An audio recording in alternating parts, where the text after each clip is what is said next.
उद्या ही शेतकऱ्याची पोरं मेल्यावर मग काय काय करणार तुम्ही? हा, एखाद्याची जीवितहानी झाली, बरं तुमचं PF PSI वगैरे सगळं काढतात का? PSI चा लाभ मिळत नाही. काहीच लाभ नाही मिळत. आणि तुमचं काही मेडिक्लेम वगैरे काही काढलंय का मग त्यांनी? मेडिक्लेम पण नाही. मग कामगार आयुक्त कार्यालय करतंय काय? हो माननीय कामगार आयुक्त साहेब, हे काय चाललंय? हो माननीय जिल्हाधिकारी साहेब, आपल्या नाशिक जिल्ह्यामध्ये जे उद्योग आहे आणि मग नंतर सगळेच बोटं मोडी त्या कामगार युनियन लावता. अरे पण युनियन लावायची वेळ येते का? हा कामगार युनियन का लावतो? त्याला हौस आहे का? मी नेहमी सांगतो, कंपनी मालक आणि कामगार यांच्यामध्ये बाप लेकाचं नातं असलं पाहिजे. म्हणजे कंपनी मालकाने बापाचं प्रेम द्यावं, मुलांनी त्यांना मुलाचं प्रेम द्यावं कामगाराने. परंतु जर तुम्ही यांना सावत्र मुलाची वागणूक दिली तर हे सावत्र युनियन रूपी बाप तुमच्या बोकांडी बसवतील ना. आणि मग यांना दोष द्यायचा, युनियन लावली म्हणून लगेच कंपनीतून कामावर काढून टाकायचं. ही मनमानी सर्रास या नाशिक जिल्ह्यामध्ये चालू आहे. म्हणून मी माननीय जिल्हाधिकारी साहेबांना विनंती करतो की तुम्ही मध्यस्थी करा, या उद्योजकांबरोबर संवाद साधा, त्यांच्यावर बैठक लावा ना तुम्ही. कशाला यांना काम धंदा सोडून इथं बसायची वेळ येते? एखादा माणूस 8 तास कामाला येतोय, त्याच्याकडनं 4 तास जास्त अजून काम करून घेतलं आणि तुम्ही त्याला त्याचा 1 रुपया देत नाही, त्याला पावडा खायला देता.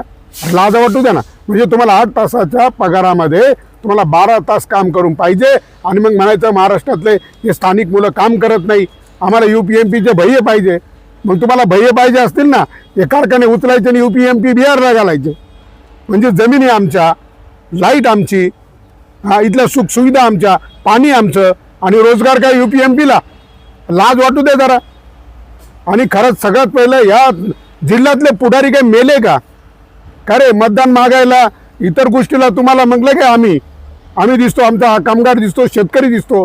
अरे पण इथल्या जमिनी गेल्या, इथं शेती मुबलक राहिली, त्याच्यातही परवडत नाही, शेतीला भाव नाही. तिकडे आमची वाट लावून टाकली. 1500 रुपयाचा किराणा सुद्धा शेतकऱ्याला भरता येत नाही. आणि मग हे शेतकऱ्याच्या पोरांना इथं कॉन्ट्रॅक्टमध्ये कामाला, तरी तुमचं मनमानी. अरे लाज वाटू द्या. उलट यांना तुम्ही हा कॉन्ट्रॅक्टर हा मधला दुवा काढून टाका ना. कारखानदारांना माझा एक प्रश्न आहे, तुम्ही असं वागताय का? अरे ज्या कामाचा मोबदला यांना देताना मध्ये तो ठेकेदार नावाचा ते एक राक्षस कशाला माजवतो तुम्ही? हां, त्याला कमी करून तोच त्याला कमिशन जातं, ते यांच्या खिशात घाला ना. अरे हे अजून मान लावून काम करतील, तुमचा कामाचा दर्जा सुधारेल, क्वालिटी सुधारेल, क्वांटिटी पण येईल ना कामामध्ये. हां, पण मग तुम्ही असं करत नाही. तुम्ही यांचा जो मानसिक छळ करता आणि उद्या आवाज उठवला की लगेच त्याला कामावरून बंद करायचं, दादागिरी करायची, ही मनमानी चालणार नाही. आमची लढाई या कारखानदारांच्या विरोधामध्ये आहे. या कारखानदारांनी तुम्ही तुमच्या प्रिमायसेसमध्ये गेटच्या आतमध्ये आलेला कामगार, त्याच्या पूर्णपणे जीविताची, त्याच्या सगळ्या गोष्टीची जबाबदारी तुमची असते. आणि मग तो कामगारमध्ये आल्यावर त्याला सेफ्टी किट देणं, त्याला व्यवस्थित पगार मिळतोय का नाही ते बघणं, हे कोणाचं काम आहे? हे कंपनीचं आहे, त्या संस्थेचं आहे. आणि संस्था जर अशी मनमानी करत असेल आणि मग नंतर सांगायचं तुमचा आमचा संबंध नाही, तुम्ही ठेकेदाराशी भांडा. अरे आम्ही काय ठेकेदाराच्या घरी कामाला आहे का? हां, आम्ही कंपनीत कामाला आहे, आम्ही कंपनीशीच भांडणार, या संस्थेशी भांडणार. अजून काय तक्रारी आहे तुमच्या? पे हॉलिडे नाही देते. पे हॉलिडे नाही. पे हॉलिडे देते नाही. किती वर्ष झाले तुम्हाला इथं काम करून? मला इकडं काही पोरांना 10 वर्ष झाली, काहींना 15 वर्ष झाली, काहींना 5-6 वर्ष झाली. आणि काही बोलायला जर गेलं तर लगेच म्हणते उद्यापासून येऊ नका. आता आमच्यातले 2 कामगार बोनस विषयी त्यांच्या संग बोलायला गेले तर त्या दोघांना त्यांनी डायरेक्ट बाहेर काढून टाकलं. बोनस विषयी बोलायला गेलो, लगेच कामावून का? हा, लगेच काढून खोटी केस टाकून बाहेर काढून दिलं. काय केस टाकली?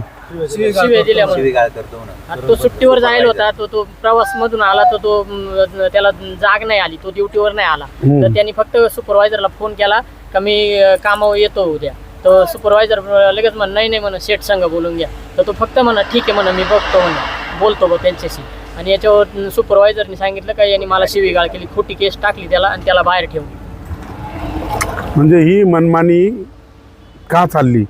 म्हणजे मला एक कळत नाही आहे. या सरकारला पण माझं सांगणं आहे, हे उद्योग जरी तुमचा पाठीचा कणा असेल या देशाचा, परंतु हा कामगार त्याच पाठीच्या कण्याचा श्वास आहे. हा कामगार जगला तर कारखाने जगणार आहे.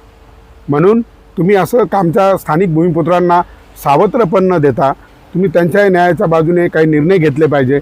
मी या माध्यमातून माननीय जिल्हाधिकारी साहेबांना आणि कामगार आयुक्त साहेबांना माझी एक विनंती आहे की तुम्ही ह्या अशा कंपन्यांमध्ये जेव्हा आंदोलनं होतात तेव्हा त्याच्यामध्ये मध्यस्थी करा ना. एक तर आंदोलनाची वेळ आली नाही पाहिजे, कामगाराला युनियन लावायची सुद्धा वेळ आली नाही पाहिजे. जर तुम्ही त्याच्यावर अन्याय केला तर साहजिकच त्याला त्याच्या न्याय हक्कासाठी कोणाचा तरी आधार घ्यावा लागतो आणि मग सांगायचं त्यांनी युनियन लावली. अरे पण आपण त्यांना ती वेळ का आणली त्यांच्यावर, हे पण आपण पाहिलं पाहिजे. निषेध या सगळ्या अशा मानसिकतेच्या उद्योजकांचा मी जाहीर निषेध करतो.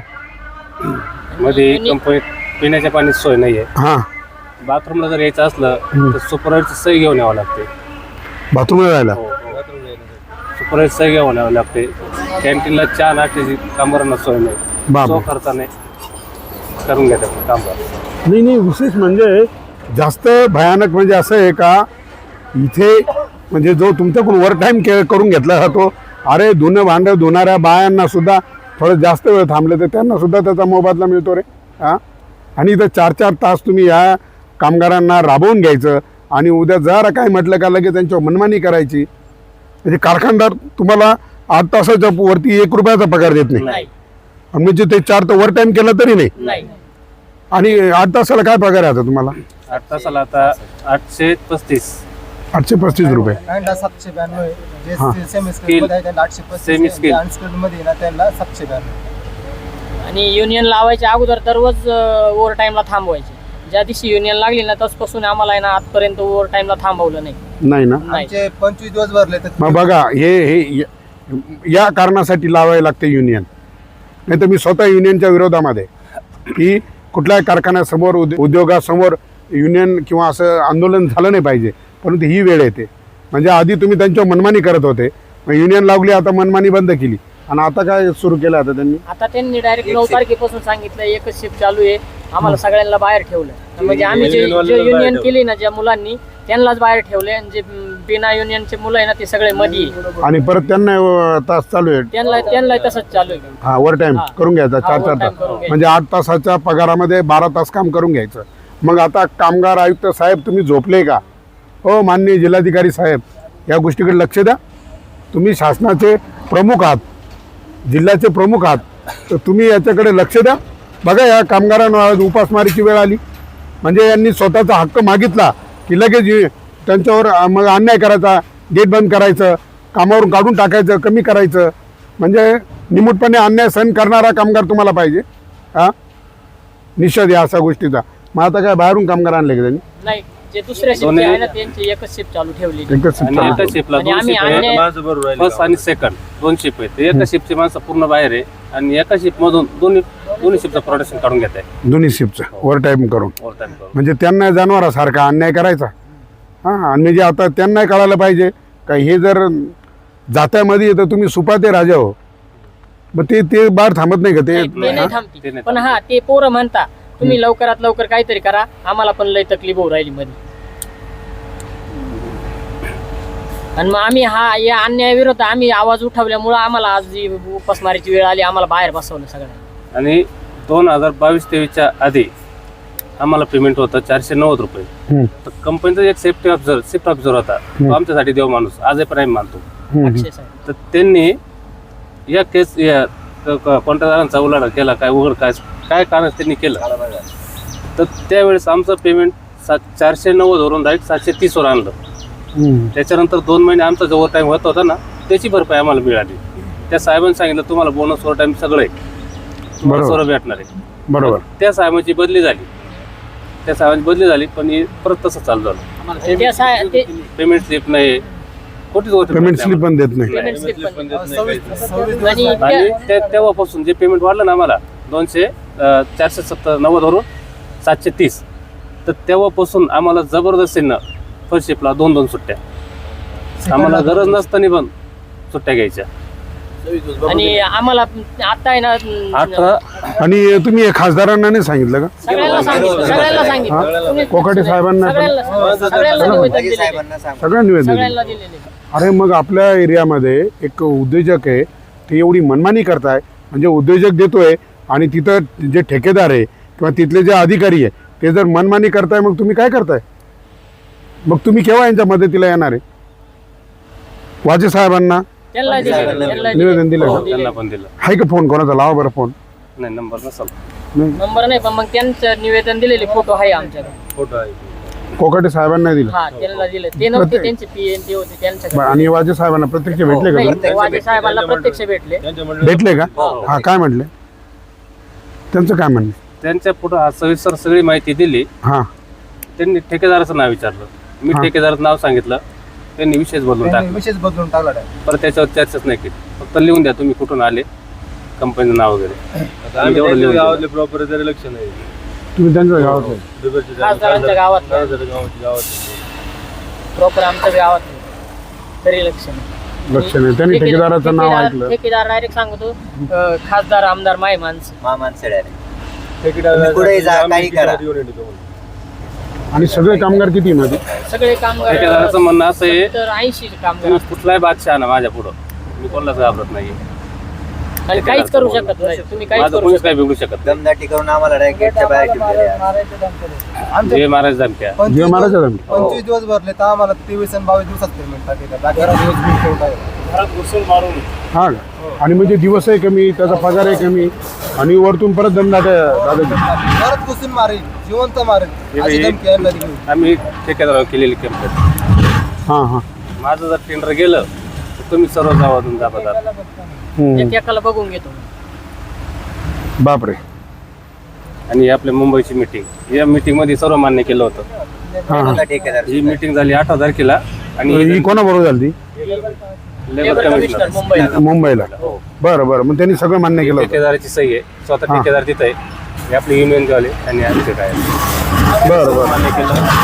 1-1.5 महिन्यामध्ये त्यांना लेबर कमिशनरने सांगितलं पण होतं का याच्यातलं कोणालाच काढू शकत नाही तुम्ही, आणि आम्हाला सगळ्यांना बाहेर बसवलं. आणि त्यांना तारीख दिलेली आहे ऑगस्ट ऑगस्ट महिना 20 तारीख. 20 तारीख दिलेली. 20 तारीख दिलेली. हा, आणि ही मीटिंग 18 तारखेला झाली आहे. त्याच्यानंतर 2 दिवसांनी लगेच कॉन्ट्रॅक्टदारांनी दम दिले नाही.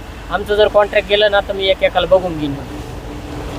मग तुम्ही त्याची कंप्लेंट केली? हा, ही कंप्लीट ही कंप्लीट म्हणजे मुंबई का लेबर कमिशनर समोर मीटिंग झाली, आणि त्या मीटिंगमध्ये सगळं मान्य झालं आहे. हे काय मिनिट्स ऑफ द हिअरिंग म्हणजे त्याच्यामध्ये. आणि आता त्यांनी तारीख पण दिलेली आहे, आणि एकही नियम पाळत नाही. एवढी मनमानी चालू आहे इथं. म्हणजे काय UP MP काय बिहार झालं का? हे निषेध, या अशा सगळ्या गोष्टीचा निषेध. आणि जर या अशा एवढ्या भयानक प्रकारामध्ये इथला लोकल आमदार, लोकल खासदार हे जर लक्ष घालत नसतील तर निषेध आहे तुमचा. म्हणजे तुम्ही इथं येऊन जर असं काय म्हणजे इथं चाललंय का, यांच्यावर एकदम म्हणजे ते इंग्रज परवडले रे आम्हाला.